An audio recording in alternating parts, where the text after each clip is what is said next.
going to talk about a topic that most are pretty familiar with at this point. But we're also going to invite a few other people to speak on the issue of Sunday sales as well. So I'll begin. My name is Roger Reinert. I'm the state senator from Duluth. I've been the Senate author of this bill for a few years now. Most in the media and the public will remember that 2 years ago we shared with you, Representative Loon and I, a whole spectrum of bills. From the small end, which would have allowed the Sunday sales of growlers, a product that liquor stores in Minnesota don't carry, but is important to the booming craft beer industry in Minnesota. On the other end, a full repeal of the Sunday sales ban. Minnesota is one of only 12 states in the country to still retain that post-prohibition blue law. You may also recall that none of those were successful. So from my perspective, as we approach this biennium in the year 2015, there's really no reason to offer this full array of choices anymore.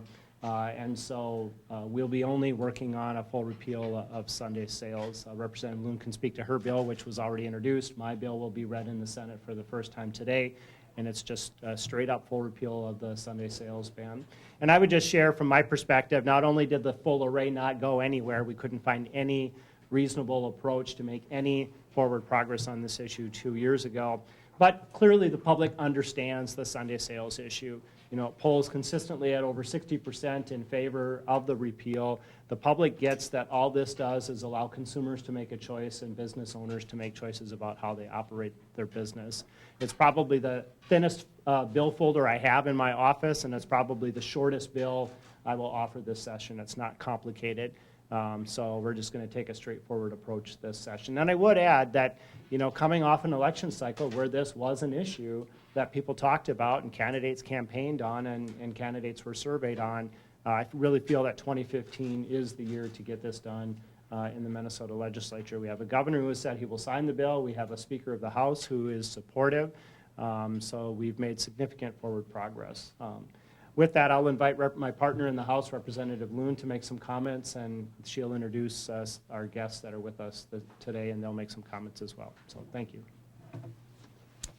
Well, thank you, and good morning. I'm Jenifer Loon, State Representative from Eden Prairie, and very pleased to continue working in partnership with Senator Reinert on this issue, one that I think is important for economic freedom and consumer freedom in the state of Minnesota.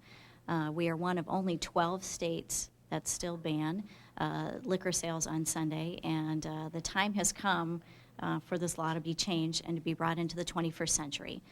Consumers want it, as you will hear from just 4 small business owners that we were able to get here on very short notice. They want it. This is an issue that makes sense, and people of Minnesota understand that. So my bill was introduced. It's House File 231 on Monday. And I have at least 20 co-authors on there with me, a good bipartisan group of legislators. This is not an issue that cuts across party lines at all, and I think it's a great issue for us to work on bipartisanly, both within the House and in the Senate. And again, it's something that will speak well to the ability of businesses to operate as they choose and for consumers to shop as they choose in the state of Minnesota.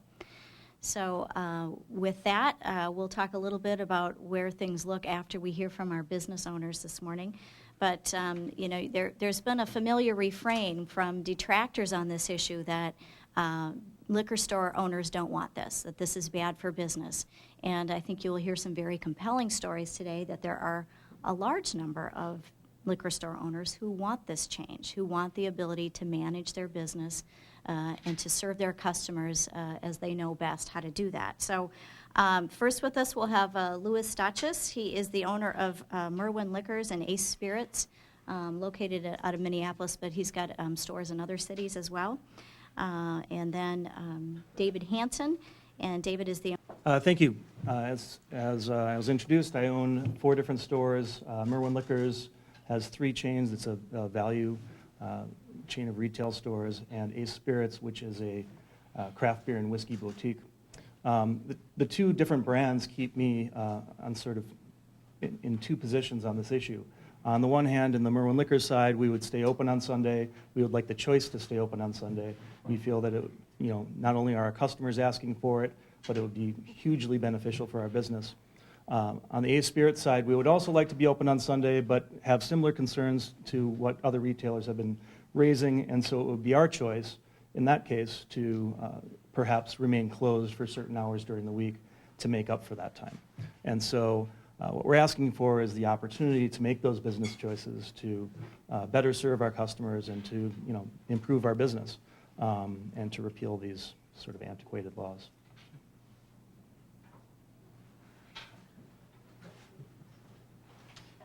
Hello, my name's David Hansen. I own Hansen's Liquor in Stillwater, Minnesota. I'm just a stone's throw from the Wisconsin border. I basically just have to add on to what Louis said, is that my customers have said loud and clear that they want this. And I would just like the opportunity and the choice to be able to provide it. We sell a legal product in a legal and responsible way, and I should have the choice to be able to do that on Sundays without government interference. Thank you very much. Good morning. I operate Booze Mart in West St. Paul. I think it should be an easy issue. We're keeping our beer cold for the customer on Sunday. We're paying rent. We've got product in there that we need to sell, and we want to best serve the consumer. That's about all.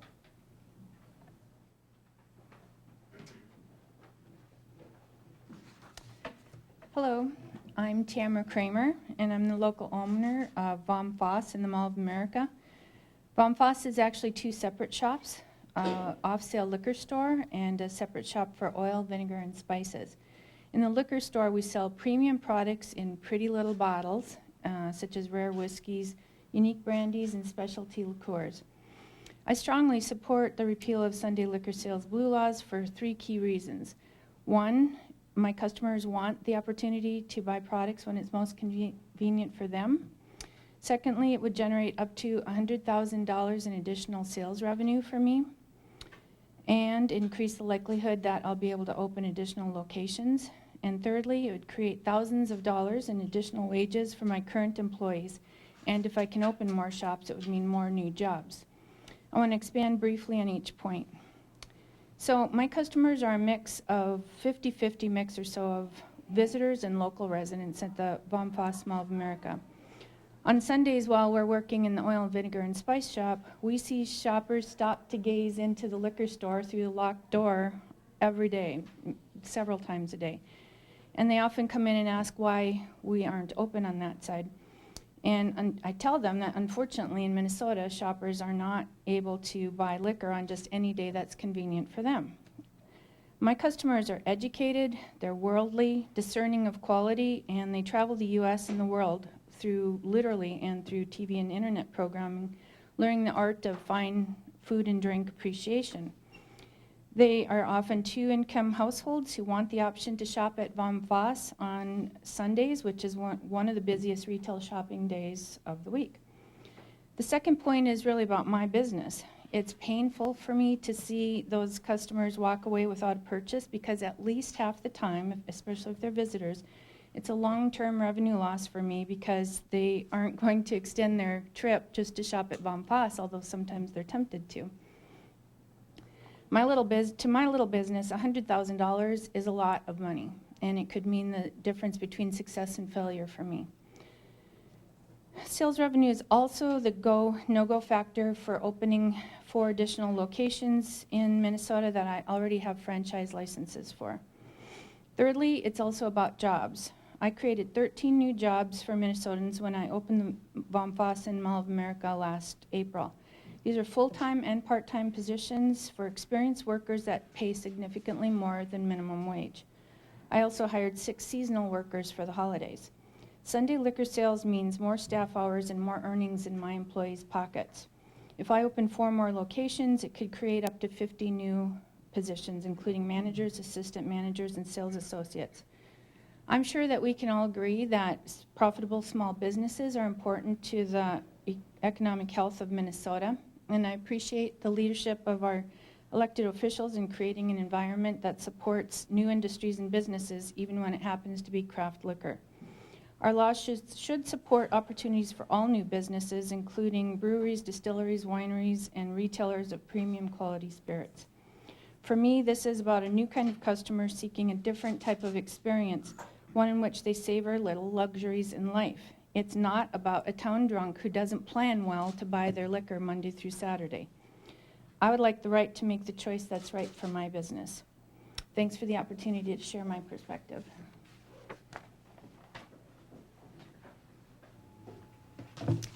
Right, well, we'll open for questions, excuse me, in just a minute, but again, I just wanted to thank our business owners, and they would be available for questions as well. But just a little bit about where we go from here. Obviously, we're pushing for hearings. I will be pushing very hard to try to get a hearing in the House Commerce Committee. I've already spoken with the chair, and I think with the encouragement and support of some folks in our leadership, primarily the speaker, who's noted that his personal position on this is favorable. We could get a hearing to air, any concerns, additional support that I know is out there. And so we hope that that will be something we can get accomplished soon, and that the momentum on this issue is definitely continuing to grow. More businesses, more consumers, and that are stepping up every day. We would certainly encourage folks to contact their legislators to express their views on this issue. And with that, we'd be happy to take your questions. Representative, despite the support of the speaker that you mentioned, what makes you think that the votes are there, given the previous lopsided results that we've seen in the House in particular? Well, I think it's fairly widely acknowledged, even among people who may be opposed to this, that it's just a matter of time before this change occurs. It's not if, it's when. And with every year that passes, again, there is more pressure, more growing momentum. And I think this year we are seeing a change in the political landscape that may allow this to be the year that it happens. Now, Senator Reinert and I are both pushing forward with, sort of the broadest measure of repeal, just repealing the prohibition on Sunday.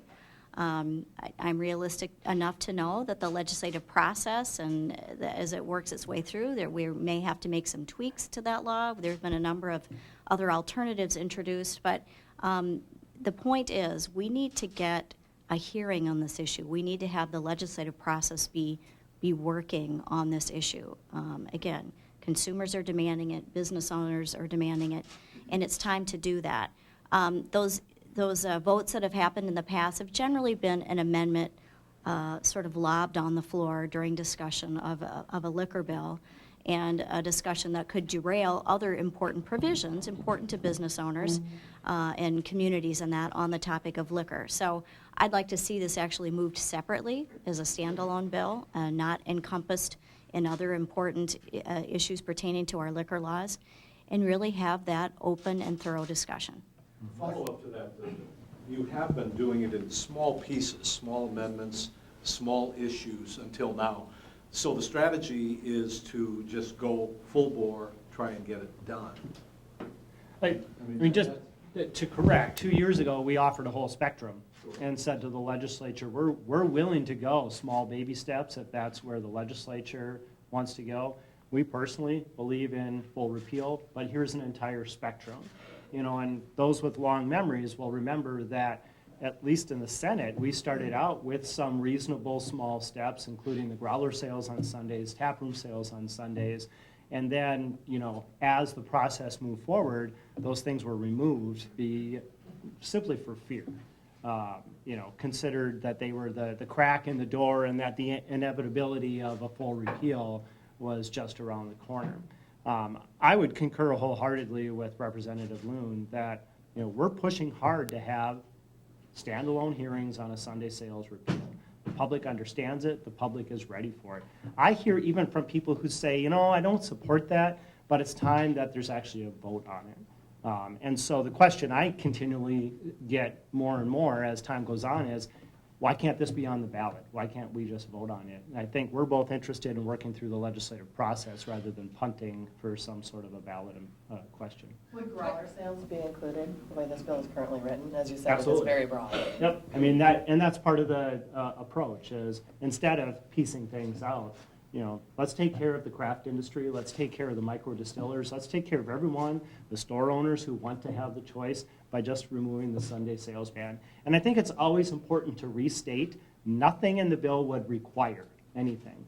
All it does is give store owners the opportunity to be open if they choose and give consumers the opportunity to make a purchase if they choose. If a store owner feels it's bad for their business model to be open on Sunday, or they feel it's spreading sales out over 7 days when they only have 6 days of revenue, they can choose to stay closed on Sunday, or they could be open on Sunday, which I think we heard from one of the store owners, and maybe close a different day or reduce hours somewhere else in recognition of consumer spending habits. Conversely, or likewise, I should say, if an individual doesn't want to make a purchase on Sunday due to their faith tradition or any other reason, there's certainly nothing that compels them to do so. All we're saying is let businesses have the choice and let consumers have the choice, as is currently the case in 38 of 50 states. I have a question for the owners here. Sure. You know, the common refrain we hear from the MLBA is that it's simply going to spread 6 days of sales across 7. And Louis, you've said, you know, you have to cut hours if that's the case. Do you guys feel that that's the case based on what you see? To the microphone, please. Whoever wants to take it. Well, I know for me personally, maybe I'm different than some. I am literally right on the border of Wisconsin. And being open Sunday would not be just spreading out the same revenue over another day. It would be extra added revenue for the store. And like one of the other members mentioned earlier, I mean, this absolutely could be the difference between success and failure for my store. So I guess that's my take on it. Thank you. Could you expand on that just a little bit? I'm trying to wrap my head around how one day would make or break your business when you can sell. Well, in the industry, margins are tight, volume is tight. I mean, like Mick was saying earlier, the cooler is working all 7 days a week. Rent's being paid all 7 days a week. This is revenue from additional purchases, not just people that are deciding to necessarily shop on Sunday instead of Monday or Tuesday. Have any of you broken down, like, do you have any, like, percentage-wise or volume-wise, how much you're losing by not selling on one of the weekend days? I mean, I don't know if any of you have done that. Some of the other stores. Yeah, she mentioned that. I did some pretty simple math, and I just took the average of what I sell at Vom Fass Mall of America every other day and multiplied it not by 1, but by 52, because there are 52 Sundays in the year. And it literally means between $50,000 and $100,000 for me. I'm a relatively new business. I've been in business almost 9 months now. But based on my averages I'm seeing already, that's a big number. You said 15 and 100,000 over what span of time? I'm A sorry. year. A year. Sure. I have 2 responses for you. Number one, I've been doing this for 10 years. A typical Saturday equates to 2 weekdays. And so I would anticipate that a Sunday would be very similar to that. On a second note, we fought a very similar issue in the city of Minneapolis, a law sunsetted which allowed us to stay open until 10 p.m. When that law sunsetted, we were forced to close at 8 p.m. And we heard the same exact arguments as this. It's going, we're only spreading more sales out over more hours. We're only, if my competition's going to be open, I have to be open. Well, we won that fight, and some stores chose to close at 9 o'clock. Some stores chose to close at 8. We chose to stay open until 10, and we saw incremental increases in revenue for those hours. Now, others made the choice not to, and that's fine. But the arguments were the same, and for us, the results were exactly what we're anticipating here. Senator Reinert, realistically, there's a formidable lobby on the other side of this that has fought successfully for many years against this. What's the likelihood you're going to overcome this year? Well, clearly there's more momentum in 2015 than we've ever seen before. We came off an election cycle where candidates were actually asked to take positions on this issue. I want to come back to the question about the House floor amendment, and I think Representative Loon addressed it. That number gets cited frequently, but I served in the House. Floor amendments added at the last minute are not the vehicle by which you change controversial public policy. Members who may be supportive are not going to jump onto that. I would point towards what happened in the Senate, where the ability for the growlers to be sold on Sunday was in the Commerce liquor bill and then was pulled out. And in the Senate, we saw 40 plus, I think it was 44 or 46 members say put it back in, and the bill was actually withdrawn. So to your point, Tom, there are certainly powerful forces on the other side of this. You know, what is on the pro side of this is the people of Minnesota. You know, here we are, a state that in the last couple of years has made marriage equality law, has dealt with the issue of medical marijuana, but somehow liquor sales on Sunday is too much. That's a bridge too far. I think the people of Minnesota are ready for this. 38 other states have figured out how to do it. Every state on our border, including both provinces, have figured out how to do it. You know, the 65+% of Minnesotans who want this deserve to have their voices heard with a hearing and a floor vote on the issue. Specifically on the opposition, I mean, last spring you were close on the growler question, and then the Teamsters scuttled it at the end. Specifically, are you in negotiation with that union? Is there some reason to think there will be a different approach on their part or something? Tell us about any update on that from last spring. Well, I mean, I'll let House leadership talk about whether they're beholden to the Teamsters union or not. But clearly 40+ members of the Minnesota Senate were not when we took a vote to put that language back in the bill. So, I mean, you may recall they made a big production of stripping their endorsement of me, which I think was unfortunate. Most of their issues revolve around transportation, a committee I've served on every year I've been at the legislature. So I'm disappointed they broke that relationship, and so their concern on this issue really is not my concern anymore. So no, you're not talking with that. What about you, Representative Loon? Well, and I have talked with some of the my colleagues in the House about this, and I will say publicly, I am happy to put language in the bill that would make the Teamsters comfortable and supportive of this bill. As I understand it, their concern is having to have their members working on the weekends to make deliveries. And I know that liquor store owners can manage their inventories and operate in a way that that would not be necessary. And I'd be happy to write into the language of the bill that they would not be required to make deliveries on the weekend. So if the Teamsters are listening, please come and see me. I'm in room 449. My door is open. I actually have draft language now, but if they want something changed, I'm happy to accommodate them. Is this for both of the sponsors, is this the last year you'll make a run at this at the legislature before just putting it on the ballot? You know, I think it's really too early to make that assessment. You know, it's January, and you know we've got a ways to go, and we've got a 2-year, cycle, legislative session ahead of us. So I think it's a little too early to make that assessment. What are you hearing from liquor store owners outstate inside this border where they may have fewer competition concerns? Are they in support of this? I think that what you hear, certainly what I hear in northeastern Minnesota, is that if you're on a border, you're at a strong disadvantage. And so one of the things I think that map illustrates is that 75% of Minnesotans are in a legislative district within 30 miles of the border. You know, what the map is meant to illustrate is that Minnesota is not an island. You know, no one argues that we lose revenue by not allowing these business owners the opportunity to be open on a Sunday. They only argue over how much. And in a body that is always concerned about revenue and how it's raised and how it's spent, my strongest position on this is just allowing people to have the choice. But right behind it is sort of an incredulistic feeling of why would we just ignore this revenue. So I think that's what I didn't put that map together, but I think that's what that map is meant to represent. And certainly representing a district that sits on a border. There is no coincidence that every bridge from Minnesota to Wisconsin has a liquor store at the bottom of it. That's true of the 3 in my community, and I think it's true for every bridge going up and down the border. Outstate and not on the border, though, are you getting support for Sunday sales?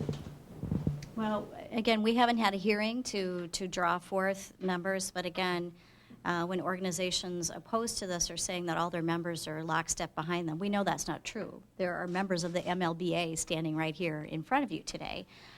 So they don't speak for every member of their association. And again, no one is saying a business must be open on Sunday. We all respect the ability of business owners to determine the hours and the days of operation that work best for them. This is about giving business owners who want the choice the freedom to make that choice. Any other questions for any of our store owners? Well, Are you all or nothing on this bill? Would you take a watered down version, or does it have to be full Sunday sales? Depends on what's in the water. You know, we certainly are reasonable. I think our reputation, both Representative Loon and myself, are to be reasonable, pragmatic legislators. We stood here 2 years ago with a whole spectrum of choices trying to acknowledge that the legislature may not be ready to go full repeal. It's frustrating that we weren't able to make any progress on that. However, I would think both Representative Loon and I are open to conversations. You know, we have other models in Minnesota on related issues. You know, the best example I can point to is closing time. I was on the Duluth City Council when the legislature said you can stay open until 2 a.m. if you want to. And I think at maybe the very next city council meeting we did in Duluth, because it made sense, having Superior, Wisconsin right across the border. Now, if we were to look at Minnesota, we see on the borders, we see in regional centers, we see in Minneapolis and St. Paul, late closing times. You go to small town Minnesota, you still see early closing times because it doesn't make sense for their community, wasn't something that the community looked for. So, you know, I think we're open to conversations. I think we're open to conversations that involve the differences around Minnesota. But I think at this point, given what happened 2 years ago and not making progress on even the smallest, most sensible steps, and you know, just to come back to the growler issue, here's a product not only that stores don't sell, but Teamsters don't carry. And yet somehow that became, you know, the lightning rod issue. My position at least is we're going to talk about full repeal. The public gets it, the public wants it, the time is now. Other than the speaker's support, what, Representative Loon, you said the political landscape has changed. What else has changed?